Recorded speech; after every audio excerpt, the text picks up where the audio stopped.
Nos metemos ahora en otros temas de actualidad que tienen que ver con temas internacionales y también regionales. Recibimos ahora a Álvaro Padrón, analista internacional, para analizar los resultados de las elecciones en Colombia que dejaron sorprendidos a más de uno, ¿no? Con por primera vez la llegada de la izquierda al poder en ese país. Bienvenido, Álvaro. Muchas gracias por la invitación.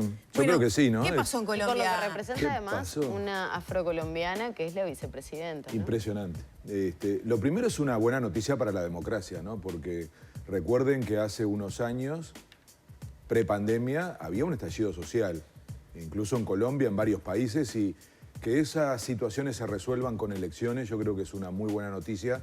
La democracia no la está pasando bien en el mundo y me parece que es lo primero que hay que decir. Está en estos días algo parecido está ocurriendo en Ecuador en cuanto a la presión social. Es decir, que eso termine con una elección que, aunque muy polarizada, de alguna manera salga bien y nadie la cuestione, me parece que es una muy buena noticia. Y también que se le cuestiona como el pasado no democrático del nuevo presidente, ¿no? Sí, y en ese sentido es histórico, ustedes lo decían, por donde se lo mire es histórico, porque hubiera ganado cualquiera de los dos, también era histórico porque se estaba desplazando 211 años de un mismo tipo de gobierno. Entonces, hay mucho de novedad. Yo creo que lo de Rodolfo Hernández, yo creo que ni García Márquez hubiera tenido la creatividad de pensar un personaje así. Pienso en 100 años de soledad.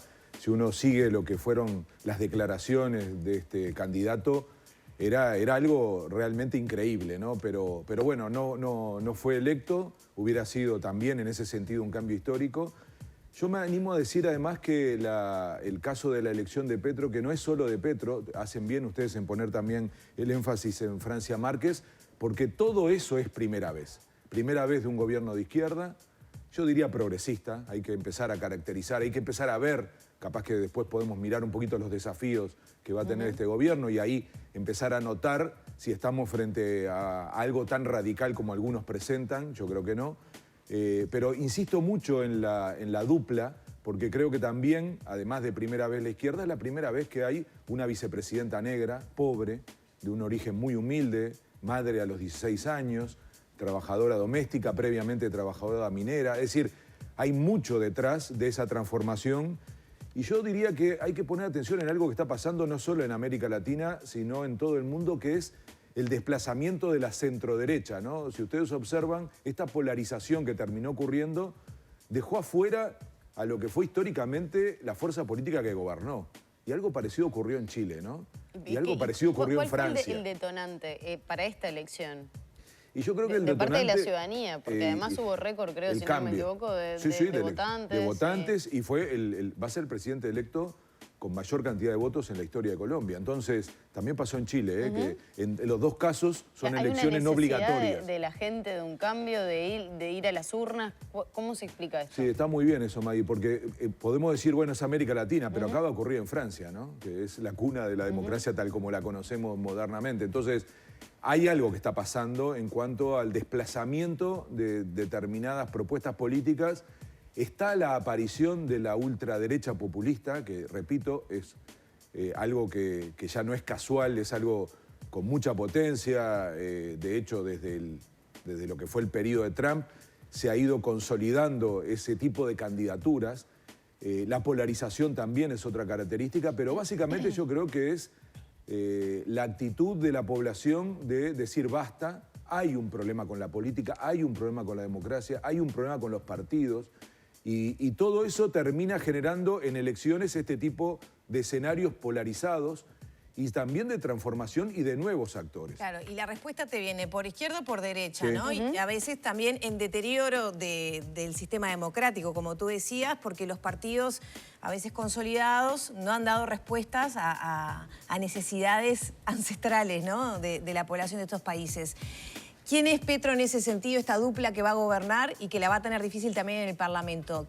¿Qué respuestas viene a dar? Primero es el cambio.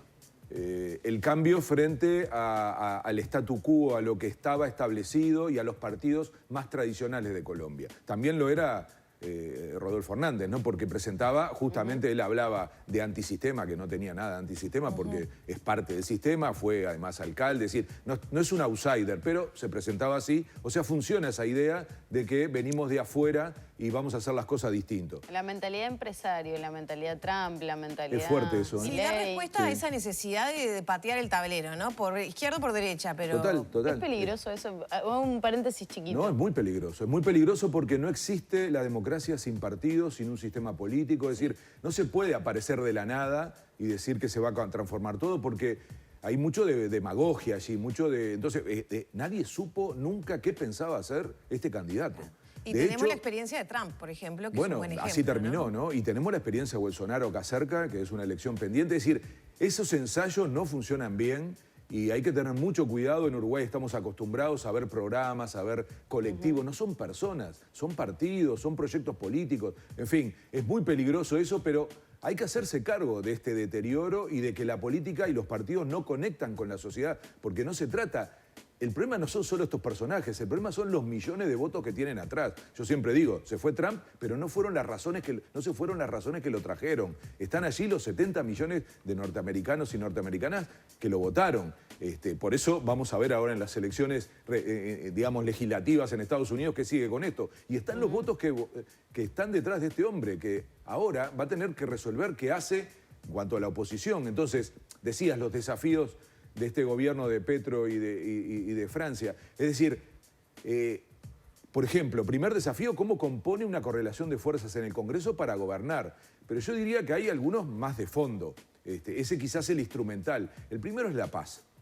Colombia tiene pendiente todavía la aplicación de los acuerdos de paz. Es el único conflicto que quedaba, digamos, vivo en América Latina en términos de violencia y en términos de lo que fue una guerra. Entonces, ahí hay un asunto muy serio y yo diría que empieza a jugarse un factor que es clave, que es el factor militar, el poder militar, que es un poder muy fuerte en Colombia. El segundo, estamos hablando además de un candidato que fue guerrillero, ¿no? Esto ya lo vivimos en Uruguay, o sea que tampoco es una ecuación imposible. ¿Se puede hacer cierto paralelismo con Mujica? Se puede. Incluso Mujica tuvo un papel clave en los acuerdos de paz con un gobierno conservador como era el de Santos, ¿no? Santos confió mucho en un personaje como Mujica. Acuérdense que los acuerdos se hicieron en Cuba. Es decir, hay un formato allí que intentó equilibrar las relaciones para hacer viable el acuerdo. Un acuerdo que durante todos estos años casi no se aplicó. O sea que ahora hay una nueva oportunidad a los acuerdos de paz y esto es muy importante. Fíjense que el único sector, digamos, de la guerrilla que quedaba activo acaba de decir que está dispuesto a negociar con este presidente. Bueno, pero ya lo hizo antes, ¿no? Sí, pero no estaba negociando. Entonces, lo que digo es que hay una oportunidad para la paz, es un gran desafío para el gobierno de Petro. El segundo es la desigualdad, porque lo que hablábamos recién de los problemas de la democracia, para mí en América Latina se llaman desigualdad. Mientras la gente siga viendo que unos pocos se llenan de plata y la inmensa mayoría la pasa mal, no hay democracia que resista a eso. El principal problema de la democracia en América Latina se llama desigualdad. Y si eso no se resuelve, y uno de los países más desiguales de América Latina es Colombia, donde hay ricos, muy, muy ricos, y la inmensa mayoría de la gente pobre. 50% de pobreza y sobre todo de informalidad. Ustedes imaginen lo que es eso. La mitad de la población, de las y los trabajadores en Colombia no tienen formalidad, no tienen seguridad social, no tienen derechos. Entonces, la desigualdad, y acá viene otro factor que es el empresariado, va a ser un asunto clave. ¿Por qué digo factor? Porque así como para la paz el factor son los militares, para la desigualdad van a ser el sector empresarial que desconfía mucho de este gobierno, pero que al mismo tiempo es clave porque no hay forma de atender la desigualdad sin una reforma tributaria, por ejemplo, que es otra de las promesas de este gobierno. Política exterior es otro tema clave y ahí el factor se llama Estados Unidos. Es el país, Colombia, con más vínculos con Estados Unidos. Se discute si hay bases o no hay bases, lo que hay es presencia militar. Y aquí viene, para mí, otro factor clave, que es violencia. Es el país más violento de América Latina y tiene mucho que ver con el crimen organizado, con el narcotráfico, factor clave para las relaciones con Estados Unidos. El Plan Colombia básicamente es eso. Y yo diría que hay un factor positivo, porque todo lo que acabo de decir parece problemático, que es el cambio climático. Este es un gobierno que plantea, y se parece en eso a Boric en Chile, este tema como un tema central en la agenda. Para el caso colombiano es muy delicado porque más del 30% de la economía depende del petróleo y ellos están planteando cambiar esa matriz. Por lo tanto, se van a meter con un tema serio, pero colocan un tema que hoy a nivel de bolsillo, más que nada, sí, ¿no? pero a nivel internacional es un tema muy potente, porque los países que están encarando ese tipo de enfoque tienen la capacidad de relacionarse con el resto del planeta y sobre todo hacer acuerdos de cooperación para ese tipo de política pública. A mí me parece que lo que empezamos a ver de este gobierno, primero está lejos de ser un gobierno de izquierda radical, por más que desde Estados Unidos, creo que fue el gobernador de Miami, dijo, acá viene el marxismo, un narcoterrorista, es decir, ese tipo de categoría, ustedes escuchen el discurso inmediatamente después de la elección de Petro y está muy lejos de decir eso. Él dice, vamos a impulsar el capitalismo, que esto para sector de izquierda suena muy duro, pero lo que está diciendo es, somos conscientes de la sociedad que existe y lo que vamos a intentar es traer la paz, recuperar la paz y sobre todo atacar la desigualdad. Yo creo que además hay que pensar lo que está pasando en la región, ¿no? O sea, bueno, yo te quería preguntar eso, ¿no? Se podría leer como, no en Colombia, ¿no? Pero a nivel región, izquierda, un cansancio de la izquierda, vuelve la centro-derecha y ahora pareciera haber como señal, no sé si es la ronda anterior o la ronda que sigue, ¿no? Como para hacer una lectura más de qué es lo que está pasando en el continente. Es muy buen punto ese. En realidad parecería ya confirmado un nuevo ciclo progresista, ¿no? Si uno mira incluso un poquito más arriba de América del Sur, lo que es México con López Obrador, está clarísimo que, y falta Brasil, que así como viene parece que va a volver Lula, por lo tanto estamos frente a un nuevo ciclo progresista. Duró muy poco el ciclo conservador, eso sería todo un tema para analizar, por qué duró solo 5 o 6 años, mientras que el periodo progresista anterior duró 3 periodos, 15 años. Yo creo que este que viene es totalmente distinto, ya no va a tener las características del anterior, para bien creo yo, porque supongo se aprende y se harán cosas distintas. Creo que el factor Venezuela, Cuba, Nicaragua, que se usó tanto, empieza a quedar desplazado, aunque para el gobierno colombiano va a ser muy importante, hasta por la cuestión de los migrantes y sobre todo por la relación, digamos, de frontera. Pero a mí me parece que el carácter va a ser otro. Claramente Boric toma distancia del periodo anterior, no siente que tenga esa mochila encima. Le va a pasar lo mismo a Duque. Y no, repito, porque sé que nos tenemos que despedir, con Uruguay particularmente. Y tiene que ver, porque nosotros somos parte de la región, es decir, pero Uruguay, los vínculos, esta reunión de la calle Pou con el presidente saliente... Es rara, es muy rara porque... Ayer el canciller dijo que, bueno, que hay una intención de ver si ya se puede coordinar con Petro. Sí, pero es raro porque... Se adelantó a decir que a la Asunción no van a participar porque tienen este compromiso antes. Y por ir 2 veces tan seguido, pero es raro porque lo que hoy debería priorizarse es la relación con el próximo gobierno, no con un gobierno que sale. Seguro que hay amistad. Espero que no haya una mirada ideológica, porque siempre se dijo no vamos a tener relaciones internacionales a partir de la ideología, aunque se parece mucho. Yo tengo la impresión que estamos dando tumbos raros. No es China, no es Estados Unidos, Turquía, pero la Unión Europea, Reino Unido. Es decir, hay un problema. ¿Es una mala señal de Uruguay? Yo creo que no es una señal clara que consolide algo que es clave, que necesitamos estar bien en la región. Lo que hagamos desde Uruguay siempre va a tener que ser con la región. Y el cambio de ciclo político tiene que ser leído por el gobierno uruguayo porque lo peor para la política exterior uruguaya es la soledad para un país chico. Entonces, hay que hablar con todos, hay que entender que ese cambio de ciclo hay que registrarlo y sobre todo tener buenas relaciones.